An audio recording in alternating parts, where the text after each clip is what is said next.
오늘 본문은 속죄일에 행해야 할 의식 절차에 대해서 말씀하고 있습니다. 지난주에 살펴본 대로 이 속죄일은 유대인들에게 있어서 가장 엄숙하고 복된 날입니다. 왜냐하면 이 속죄일은 1년 동안 지었던 모든 죄를 해결받고 하나님과의 관계를 회복하는 날이기 때문입니다. 그런 점에서 이 레위기 16장은 레위기 전체에서 가장 중요한 본문이라고 할 수 있습니다. 속죄일은 7월 10일인데 대제사장은 7일 전부터 준비를 합니다. 새벽녘이 밝아오면 이제 몸을 씻기 시작하는데 5번 몸을 씻습니다. 그리고 발을 씻는데 10번 발을 씻습니다. 그리고 제사장의 옷을 벗고 이제 흰 세마포 옷으로 갈아입습니다. 우리 생각에는 지나치게 의식을 행하는 것이 아닌가 그런 생각이 들 수 있지만 이것은 범죄한 우리 인간이 하나님 앞에 나아가는 것이 얼마나 어려운가를 보여주는 것입니다. 그런 점에서 오늘 우리가 이렇게 주님의 대속의 은혜로 언제든지 은혜의 보좌 앞에 마음껏 나올 수 있게 된 것이 얼마나 감사한지 모릅니다. 구약의 제사장처럼 하나님 앞에 죽을까봐 두려워 벌벌 떨면서 나오는 것이 아니라 아바 아버지 하면서 우리를 향해 두 팔을 벌리시고 맞아주시는 그 주님의 품에 안길 수 있게 된 것이 얼마나 감사합니까?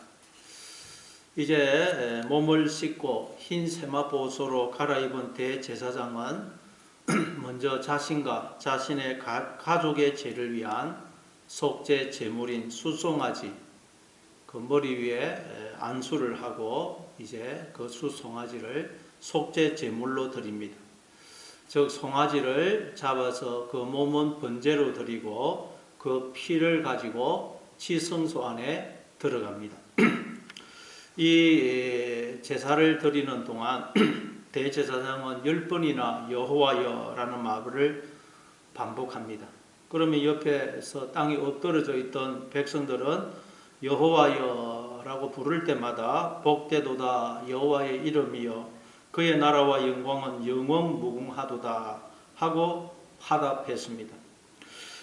그런 다음 대제사장은 이제 번제단에 가서 숯불을 향로에 채우고 또 한 줌의 유황을 접시에 담고 그리고 죽인 짐승의 피를 가지고 천천히 지성소 안에 들어갑니다. 발목에는 밧줄을 묶고 또 옷에는 방울을 달고 들어갑니다. 이때 백성들은 바깥에서 지성소를 바라봅니다. 그 후에 아무도 성막에 접근할 수 없고 볼 수도 없습니다.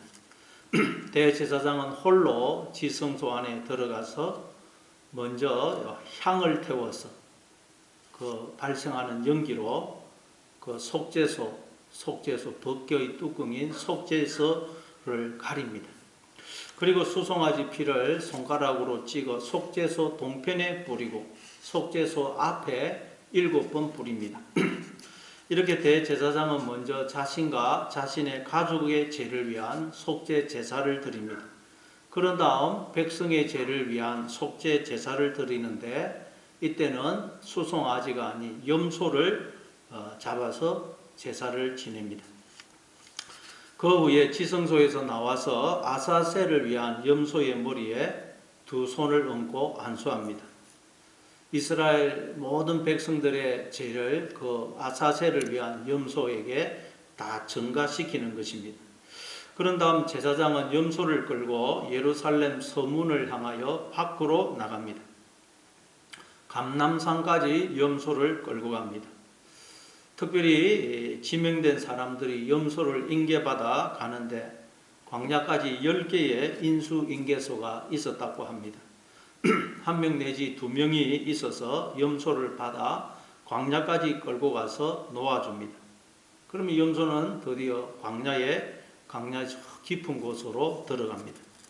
그래서 마지막 인수한 사람의 시야에서 완전히 사라지면 그는 붉은 깃발을 흔들어서 사인을 보내고 다음 사람은 또 다음 사람에게 그렇게 해서 예루살렘까지 전달이 됩니다. 그러면 최종적으로 대제사장이 여러분의 죄가 사하여졌도다 하고 공포하고 그 소리를 들은 백성들은 박수를 치면서 기쁨의 환호를 외치게 됩니다. 오늘 이 시간은 속죄의 이 의식을 통해서 하나님께서 우리에게 주시는 영적인 교훈이 무엇인지 잠시 생각해 보겠습니다. 먼저 오늘 보면 레위기 16장 11절부터 13절입니다.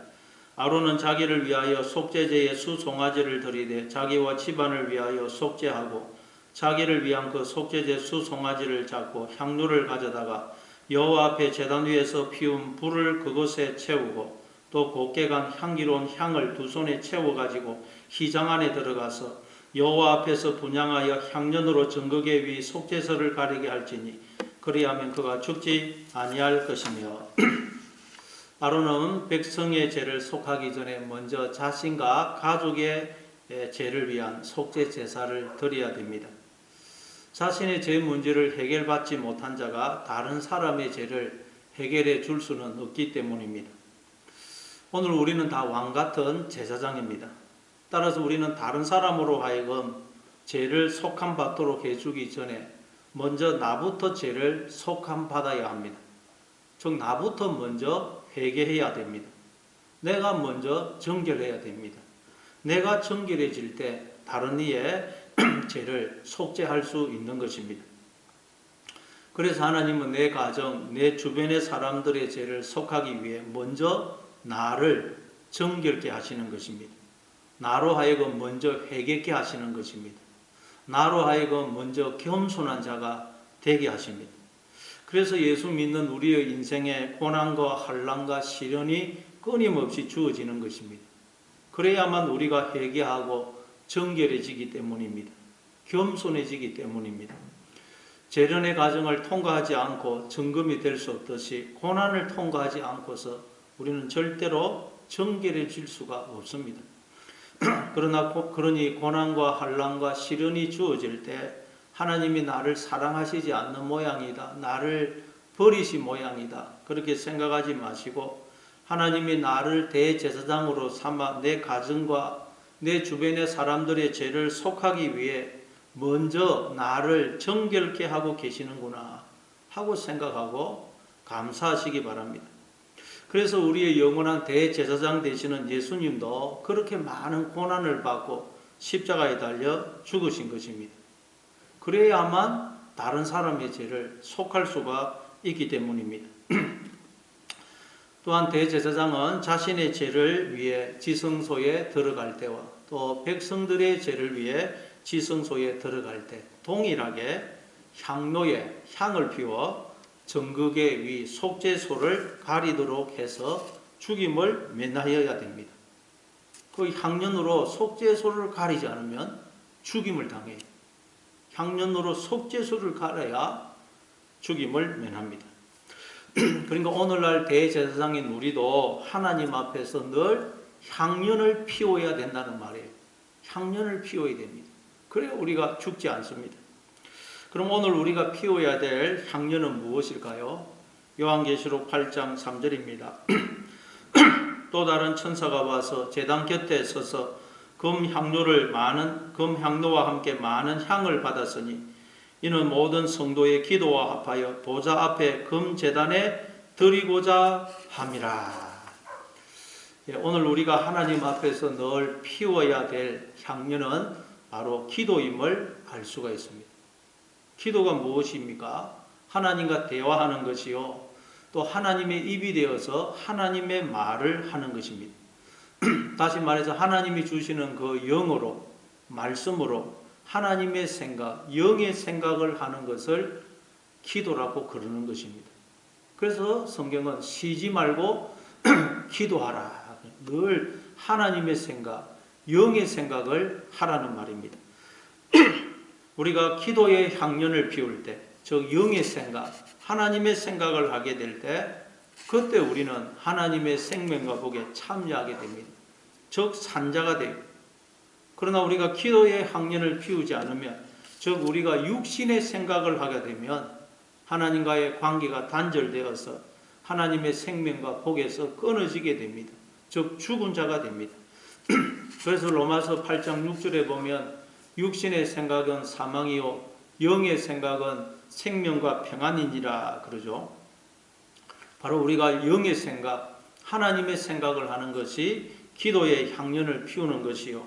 그때 우리는 하나님의 생명과 복에 참여하게 되고 산자가 되는 것입니다.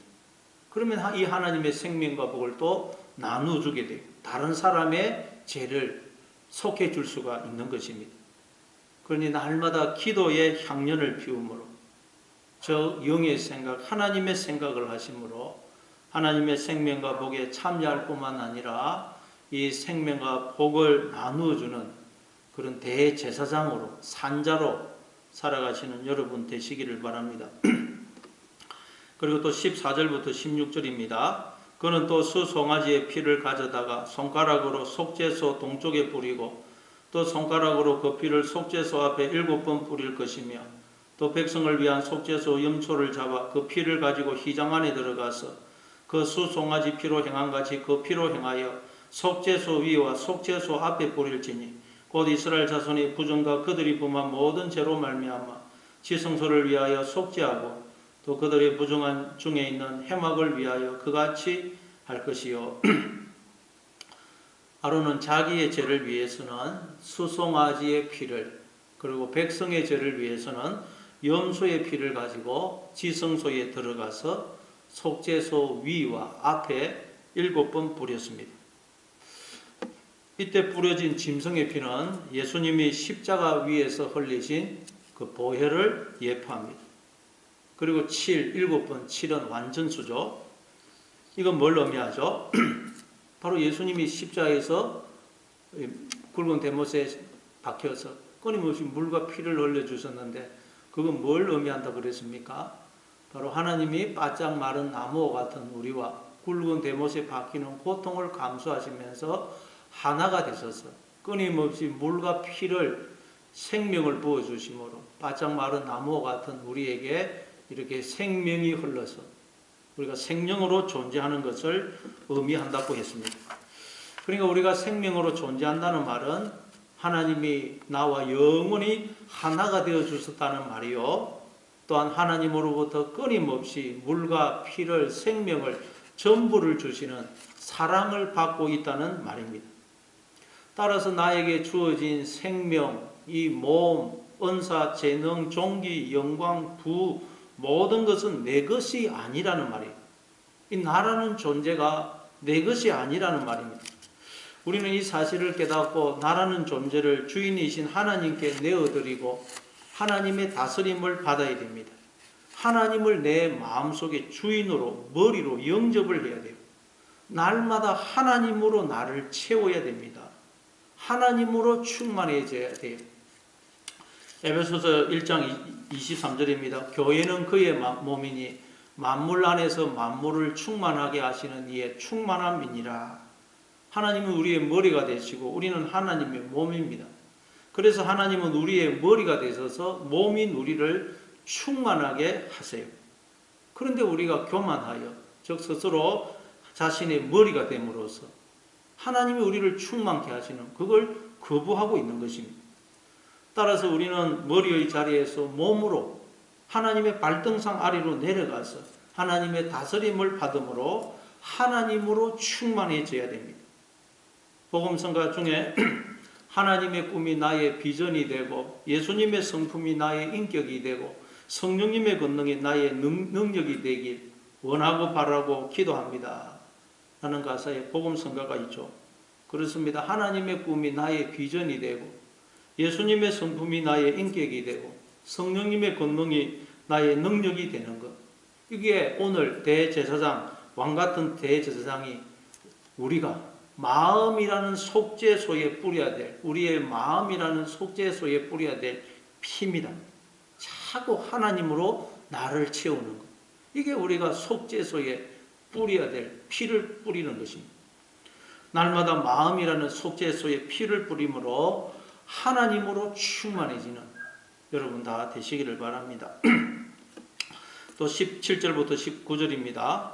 그가 지성소에 속죄하러 들어가서 자기와 그의 집안과 이스라엘 온 회중을 위하여 속죄하고 나오기까지는 누구든지 해막에 있지 못할 것이며 그는 여호와 앞 제단으로 나와서 그것을 위하여 속죄할지니 곧 그 수송아지의 피와 염소를 가져다가 제단 기퉁이 뿔들에 바르고 또 손가락으로 그 피를 그 위에 7번 뿌려 이스라엘 자손의 부정에서 제단을 성결하게 할 것이요.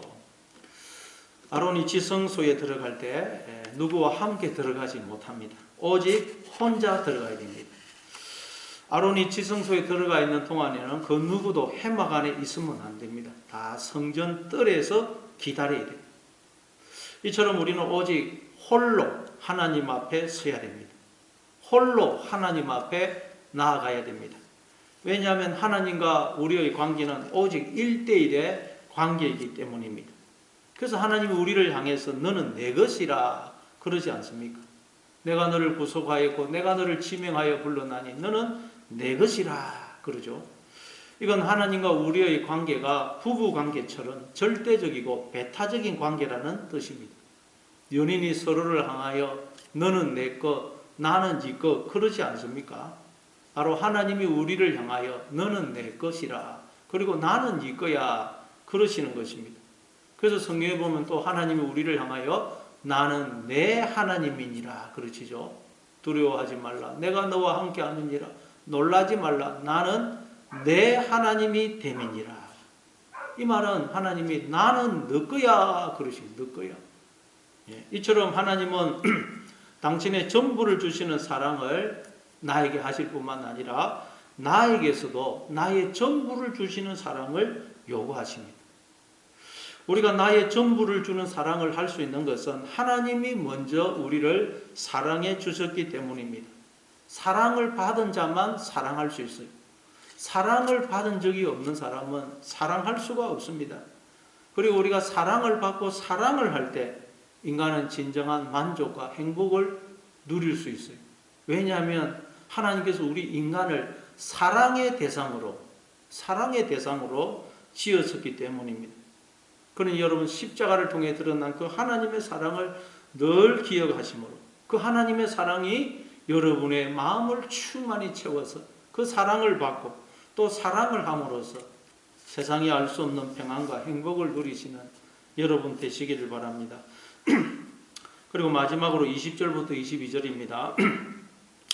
그 지성소와 회막과 제단을 위하여 속죄하기를 마친 후에 살아있는 염소를 들이되 아론은 그의 두 손으로 살아있는 염소의 머리에 안수하여 이스라엘 자손의 모든 불의와 그 범한 모든 죄를 아뢰고 그 죄를 염소의 머리에 두어 미리 정한 사람에게 맡겨 광야로 보낼지니 염소가 그들의 모든 불의를 지고 접근하기 어려운 땅에 이르거든 그는 그 염소를 광야에 놓을지니라. 아론은 속죄 사역을 마친 후 지성소에서 나와서 이제 아사셀을 위한 염소의 머리에 두 손을 얹고 안수를 해서 자기를 포함한 모든 백성들의 죄를 그 염소에게 전가시킵니다. 그런 후에 염소는 모든 백성들의 죄를 짊어진 채 무인 광야로 내보내집니다. 그러니까 지성소 안에서 이루어진 속죄 사역을 백성들에게 그림으로, 이 드라마로 다시 한번 보여주는 것입니다. 왜냐하면 지성소 안에서 무슨 일이 일어나는지 백성들은 볼 수 없고 또 알 수가 없기 때문입니다. 그래서 마치고 나서 이 염소, 아사셀을 위한 이 염소를 통해서 지성소 안에서 일어난 그 속죄 사역을 그림으로 한번 다시 보여주는 것입니다. 마찬가지로 예수님이 세상 죄를 지고 가는 하나님의 어린 양으로 오셔서 우리의 모든 죄를 짊어지고 십자가에 달려 죽으심으로 우리를 향한 하나님의 그 사랑을 우리에게 보여주셨어요. 확정해 주셨어요. 그래서 우리는 예수님의 십자가를 보면서 나를 향한 그 하나님의 사랑을 깨닫고 기억해야 되는 것입니다. 오늘 보면 22절에 보면 염소가 백성들의 모든 불의를 지고 광야에 보내졌다고 말씀합니다. 그렇게 해서 그 염소는 광야에서 버림을 받아 이리저리 방황하다가 결국 목이 말라 죽게 됩니다. 말하자면 이 염소가 죽어가면서 엘리 엘리 라마 사막다니 나의 하나님 어찌하여 나를 버리시나이까 그렇게 울부짖었던 예수님처럼 이 염소가 주인님 풀도 없고 물도 없고 사람도 없는 이곳에다가 왜 저를 버리십니까? 엄매 저를 왜 버리세요? 그러다가 목마르다 그러면서 쓰러져 죽는 것이 아사셀을 위한 염소입니다. 그러니까 백성들은 아사셀을 위한 염소가 자신들의 죄를 짊어지고 무인 광야로 내보내져서 죽는 것을 보면서 속죄의 의미를 이해하게 되고, 그래서 안심하고 하나님 앞에 나올 수 있게 되는 것입니다. 그래서 예수님도 우리의 죄를 짊어지고 영문 밖에서 고난을 받고 죽임을 당하신 것입니다. 우리의 죄를 지고 저 무인 광야로 나가서 거기서 죽임을 당하신 거예요. 히브리서 13장 12절 13절입니다. 그러므로 예수도 자기 피로서 백성을 거룩하게 하려고 성문 밖에서 고난을 받으셨느니라. 그런즉 우리도 그의 치욕을 짊어지고 영문 밖으로 그에게 나아가자. 예수님이 우리의 죄를 짊어지고 성문 밖에서, 영문 밖에서 고난을 받고 죽었다 그래요. 그래서 우리도 그의 치욕, 예수님의 치욕을 짊어지고 예수님이 계신 영문 밖으로 나가자 그래요. 여러분, 우리도 그래서 아사셀을 위한 염소가 되신 예수님처럼 예수님이 짊어지신 치욕을 짊어지고 영문 밖에 계신 예수님에게로, 하나님에게로 나아가야 됩니다. 여러분, 예수님 이야기는 첫째 하나님 이야기고 둘째는 우리 이야기라 그랬죠. 그러니까 예수님이 치욕을 지고 영문 밖에 가신다는 말은 하나님이 치욕을 짊어지고 영문 밖에서 우리를 기다리고 계신다는 거예요. 그래서 우리도 치욕을 짊어지고 영문 밖에서 우리를 기다리고 계시는 하나님께로 나아가야 된다는 거예요. 그럼 왜 하나님이 치욕을 짊어지고 영문 밖에서 우리를 기다리고 계실까요? 우리가 하나님의 신부고 하나님의 몸인데, 우리가 하나님을 떠남으로 하나님은 신부가 없는 신랑이고 몸이 없는 머리인 거예요. 부정한 자가 되어서 성문에 못 들어오고 영문 밖에서 치욕을 짊어지고 기다리고 있는 거예요. 우리를. 하나님을 떠난 우리도 치욕스러운 존재 아닙니까? 머리가 없는 몸이고 신랑이 없는 신부예요. 그래서 우리도 이 치욕을 짊어지고, 우리도 치욕을 짊어지고 영문 밖에서 우리를 기다리고 계시는 그 하나님 앞으로 나갈 때 하나님과 우리가 만나서 하나가 되는, 한 몸을 이루게 되는 이 생명과 영광과 복에 들어가게 되는 거예요. 여러분, 우리가 다 지금 치욕을 짊어지고 있는 거 아니고, 하나님을 떠나서 우리가 다 머리가 없는 몸, 신랑이 없는 신부 아닙니까? 우리가 그래서 늘 이 치욕을 짊어지고 영문 밖에서 나를 기다리고 계시는 그 하나님에게로 나가야 돼요. 하나님을 떠나면 나는 머리가 없는 몸이고 신랑이 없는 신부다 하는 걸 깨닫고 영문 밖으로 나가야 돼요. 낮은 곳으로 내려가야 돼요. 그때 우리를 기다리고 계시는 하나님을 그곳에서 만나고 우리는 하나님과 한 몸을 이루는 하나가 되는 그 놀라운 생명과 영광과 복에 들어가게 되는 것입니다. 그러니 여러분, 예수님이, 즉 하나님이 신부이며 몸인 우리가 도망가고 없어서 신부가 없고 몸이 없는 그 치욕을 짊어지고 성문 밖에서 지금 나를 기다리고 계신다는 것을 알고, 역시 하나님을 떠남으로 머리가 없고 신랑이 없는 치욕을 짊어지고 있는 우리, 이 치욕을 짊어지고 하나님께로 나아갑니다. 거기서 하나님을 만나서 한 몸을 이루는 생명과 영광과 복에 들어가시는, 그래서 이 생명과 복을 또 다른 이들에게 전해주어 다른 이들의 죄를 속해주는 그런 왕같은 대제사장으로 살아가시는 여러분의 삶이 되시기를 바랍니다.